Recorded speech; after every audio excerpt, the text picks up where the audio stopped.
Hi everyone, this is कोमल यादव। आज के class में हम लोग पढ़ेंगे कि आज तो पढ़ रहे हैं डाइजेस्टिव सिस्टम। तो डाइजेस्टिव सिस्टम है क्या? कोई भी ऐसा इंटायर सिस्टम जो कि डाइजेशन के प्रोसेस को करता है उसको हम बोलेंगे डाइजेस्टिव सिस्टम। तो ये डाइजेशन में जो हमारे प्रोटीन, फूड, ये फैट और जो स्टार्च वगैरह होता है, इसका डाइजेशन कहाँ पे होता है और किसके द्वारा होता है? तो ये सारे एंजाइम्स की जो एक्टिविटी है और प्रोटीन और फैट और स्टार्च पे जो अपना एक्टिवेशन दिखाता है, तो ये कहाँ कहाँ पे होता है, हमारे बॉडी के किस किस पार्ट में प्रोटीन, फैट एंड स्टार्च सबका और लिपिड सबका डाइजेशन होता है, वो आज के लेक्चर में हम देखेंगे। तो देखिए, डाइजेस्टिव सिस्टम में आज हम पढ़ेंगे डाइजेशन कहाँ कहाँ पे होता है हमारे बॉडी में। तो ये जो है डाइजेशन ऑफ प्रोटीन, तो डाइजेशन ऑफ प्रोटीन जो है वो हमारे बॉडी में स्टमक एंड इंटेस्टाइन में होता है। और इसमें प्रोटीन्स पे क्या प्रेजेंट होते हैं? Peptide bond. तो यहाँ पे जो है जाइमोजन का एक्टिवेशन किया जाता है। जाइमोजन जो गैस्ट्रिक जूस और जो पैनक्रियाटिक जूस जो होता है उसका एक्टिवेशन किया जाता है। तो पेप्सिनोजन एंड प्रोरेनिन जो है ये HCl के प्रेजेंस में, मतलब इस पे HCl काम करता है। पेप्सिनोजन एंड प्रोरेनिन एंजाइम पे HCl काम करता है और इसको पेप्सिनोजन को पेप्सिन एंड प्रोरेनिन को रेनिन में कन्वर्ट करता है। कौन? HCl।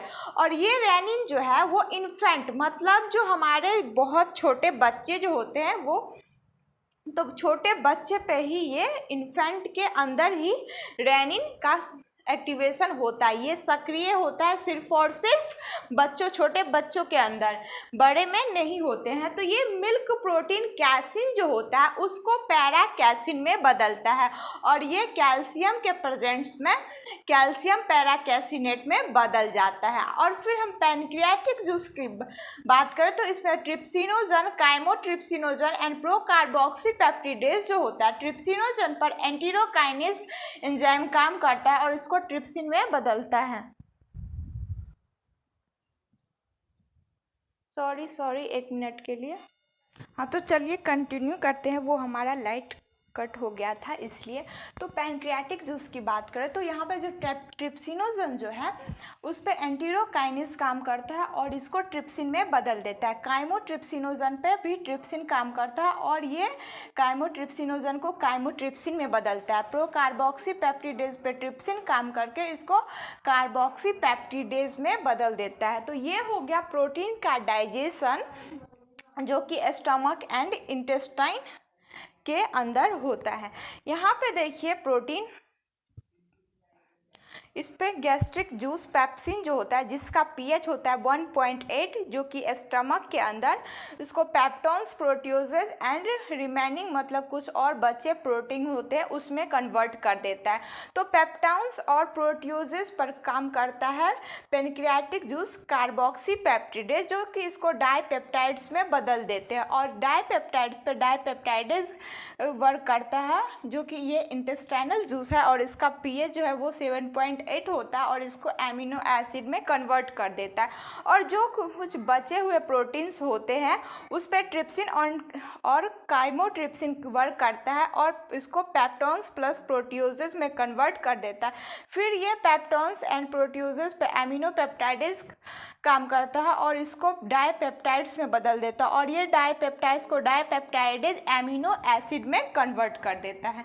तो चलिए फिर से एक बार हम लोग देख लें कि डाइजेशन ऑफ प्रोटीन कहाँ पे होता है। तो स्टमक एंड इंटेस्टाइन के अंदर होता है। प्रोटीन में क्या प्रेजेंट होता है? Peptide bond. यहाँ पे जाइमोजन का, मतलब इस सारे एंजाइम का जो है गैस्ट्रिक जूस में जो गैस्ट्रिक एंजाइम्स होते हैं एंड पैनक्रियाटिक जूस में जो पैनक्रियाटिक एंजाइम होते हैं उसका एक्टिवेशन होता है HCl के द्वारा और यहाँ पे एंटीरोकाइनेज एंड ट्रिप्सिन के द्वारा। तो पेप्सिनोजन और प्रोरेनिन पर HCl वर्क करता है और इसको पेप्सिन प्लस रेनिन में बदल देता है। प्रोरेनिन को रेनिन में, रेनिन सिर्फ और सिर्फ इन्फेंट, मतलब शिशु अवस्था में ही ये सक्रिय होता है।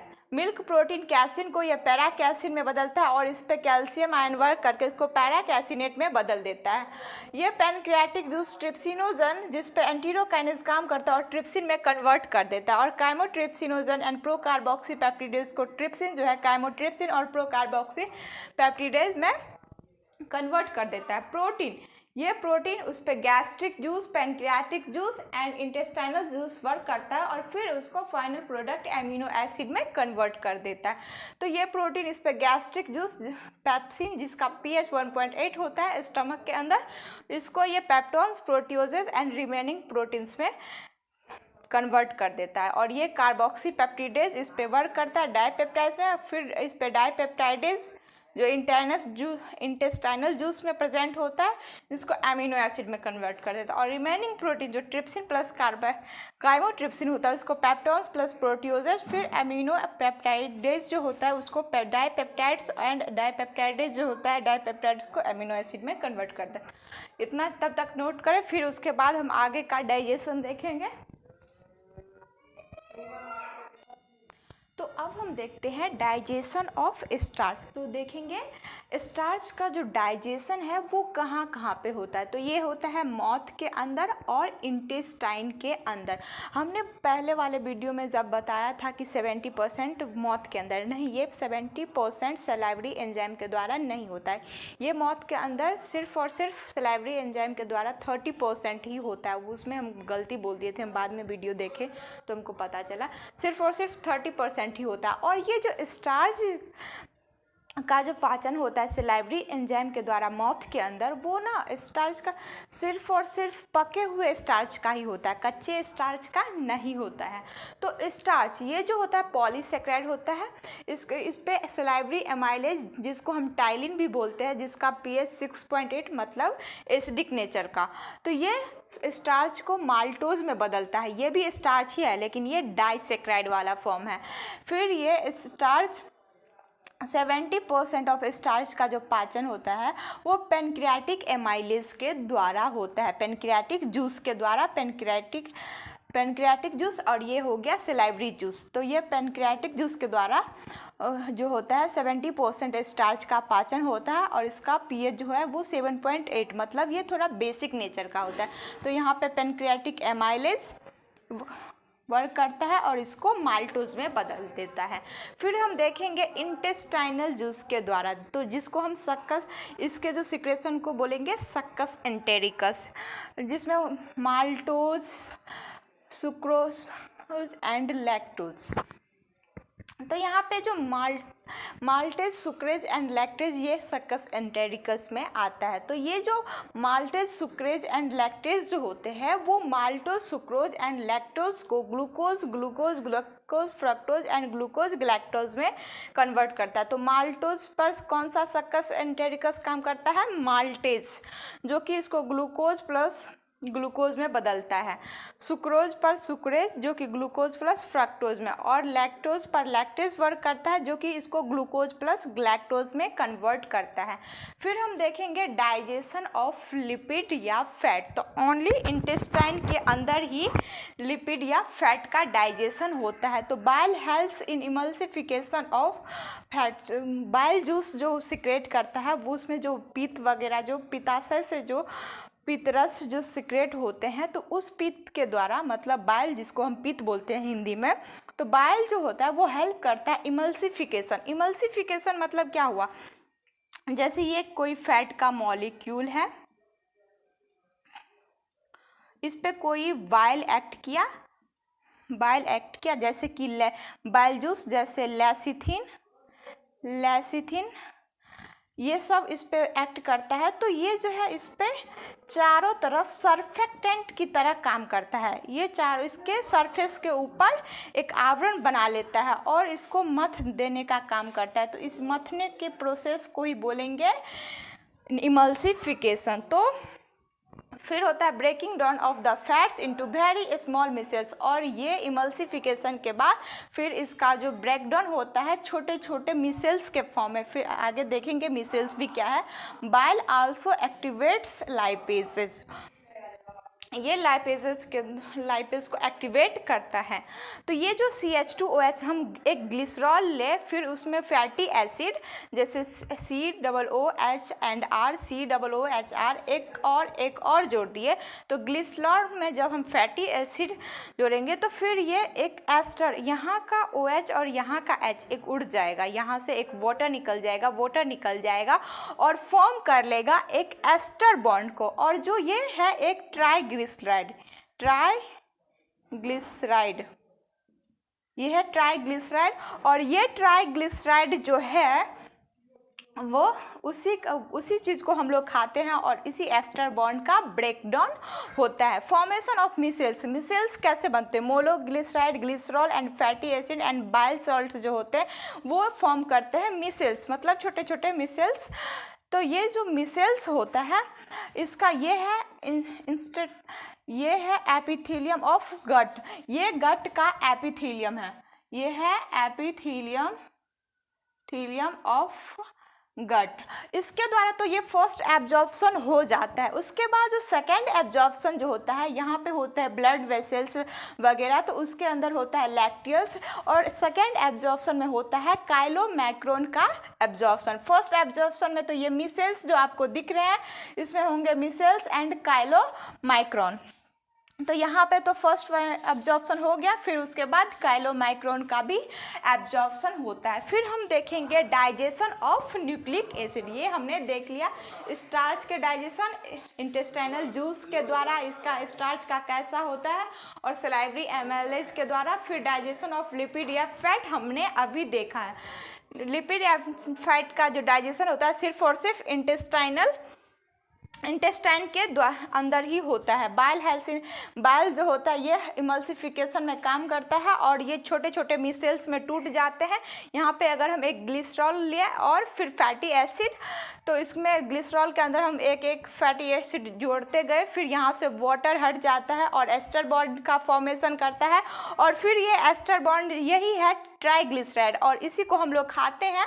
जो फैट जो हम लोग खाते हैं ये यही ट्राइग्लिसराइड होता है, और जिसमें फॉर्मेशन होता है एस्टर बॉन्ड। तो ये जो टूटता है, जो पिसता है, वो सिर्फ और सिर्फ ये एस्टर बॉन्ड ही होता है।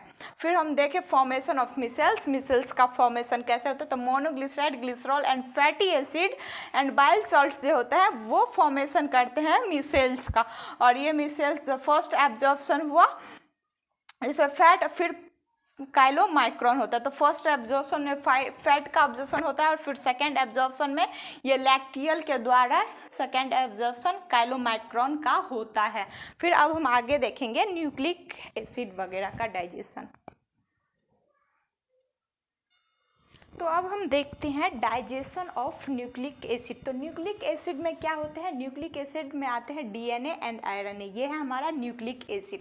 तो ये न्यूक्लिक एसिड जिस पे पैनक्रियाटिक जूस न्यूक्लियस जो है, ये पैनक्रियाटिक जूस का ही सिक्रेशन है न्यूक्लियस, जिसका पीएच होता है 7.8। इसको ये कन्वर्ट करता है न्यूक्लियोटाइडेज में, न्यूक्लिक एसिड को न्यूक्लियोटाइडेज में। फिर इस पर न्यूक्लियोटाइड्स में फिर यहाँ पे जो इंटेस्टाइनल जूस होता है न्यूक्लियोटाइडेज, जिसका पीएच 7.8 ही होता है, यह इसको कन्वर्ट करता है न्यूक्लियोसाइड प्लस फॉस्फेट में। और इस पर न्यूक्लियोसाइड जो एक्ट करता है, ये इसको नाइट्रोजन बेस न्यूक्लियोसाइड को nucleosidase nitrogen base plus sugar में कन्वर्ट कर देता है।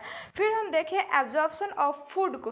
तो हमारे बॉडी के अंदर एब्जॉर्प्शन ऑफ फूड, जैसे कि ऑरल कैविटी में क्या होता है, स्टमक के अंदर कैसा होता है, स्मॉल इंटेस्टाइन में कैसा होता है, लार्ज इंटेस्टाइन में कैसा होता है। तो ऑरल कैविटी के अंदर सिर्फ और सिर्फ अल्कोहल एंड कुछ ड्रग्स होते हैं, उसका एब्जॉर्प्शन होता है। सम ड्रग्स के अंदर एस्प्रिन एंड डिस्प्रिन भी होता है। स्टमक के अंदर जो हमारा डाइजेशन होता है वो होता है अल्कोहल और कुछ ड्रग्स के। ये free glucose plus waters, ions जैसे सोडियम और iron, sodium ion and iron. Small intestine में ड्यूडेनम, जेजुनम एंड इलियम, ये वाले पार्ट में सबसे ज़्यादा डाइजेशन होता है। डाइजेशन जो है वो सबसे ज़्यादा होता है ड्यूडेनम वाले पार्ट में, और जेजुनम एंड इलियम में मैक्सिमम एब्जॉर्प्शन होता है, मैक्सिमम एब्जॉर्प्शन। और इलियम के अंदर विटामिन B12 का एब्जॉर्प्शन होता है और लार्ज इंटेस्टाइन के अंदर सिर्फ और सिर्फ एब्जॉर्प्शन होता है, वो भी किसका, तो वाटर का, ड्रग का एंड मिनरल्स का। चलिए फिर से एक बार और हम बोर्ड की तरफ नज़र डालें। Digestion of nucleic acid, nucleic acid में आते हैं डीएनए एंड आरएनए, उस पर एक्ट करता है pancreatic juice and intestinal juice. Pancreatic juice nucleus जो है न्यूक्लिक एसिड पर काम करता है और इसको न्यूक्लियोटाइड्स में बदल देता है, और ये इंटेस्टाइनल जूस जो होता है न्यूक्लियोटाइड्स एंड न्यूक्लियोसाइड्स, वो न्यूक्लियोसाइड्स पर काम करता है, ये न्यूक्लियोटाइड्स पर काम करता है और न्यूक्लियोसाइड में कन्वर्ट करता है। फिर ये न्यूक्लियोसाइड को नाइट्रोजन बेस प्लस शुगर में कन्वर्ट करता है। फिर हम बात करें अगर एब्जॉर्प्शन ऑफ फूड की, तो ऑरल कैविटी के अंदर अल्कोहल एंड कुछ ड्रग्स के होते हैं, जैसे कि ड्रग्स में एस्प्रिन एंड डिस्प्रिन के।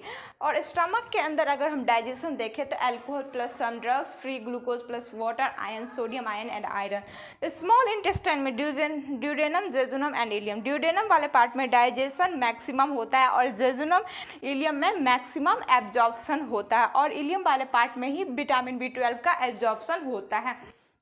लार्ज इंटेस्टाइन में सिर्फ और सिर्फ एब्जॉर्प्शन होता है, डाइजेशन कंप्लीटली हो जाता है स्मॉल इंटेस्टाइन के अंदर। तो ये only absorption of water, drugs and minerals. तो आज हमारा ये डाइजेशन में जितने भी एंजाइम्स वगैरह था और जितने भी हमारे बॉडी के पार्ट थे वो सबका कंप्लीटली सिलेबस ख़त्म हो चुका है। अब सिर्फ और सिर्फ बाकी है हमारा जो ये कौन एफिशिएंसी के कारण जो कोई भी बीमारी होता है वो सिर्फ बाकी है किसी चीज़ के डिफिशियंसी के कारण, तो वो हम दूसरे लेक्चर में देखेंगे। आज अंधेरा हो चुका है, लाइट कट गया है, इसलिए thank you all of you. हमारे वीडियो को लाइक करें, शेयर करें और हमारे चैनल को सब्सक्राइब करें।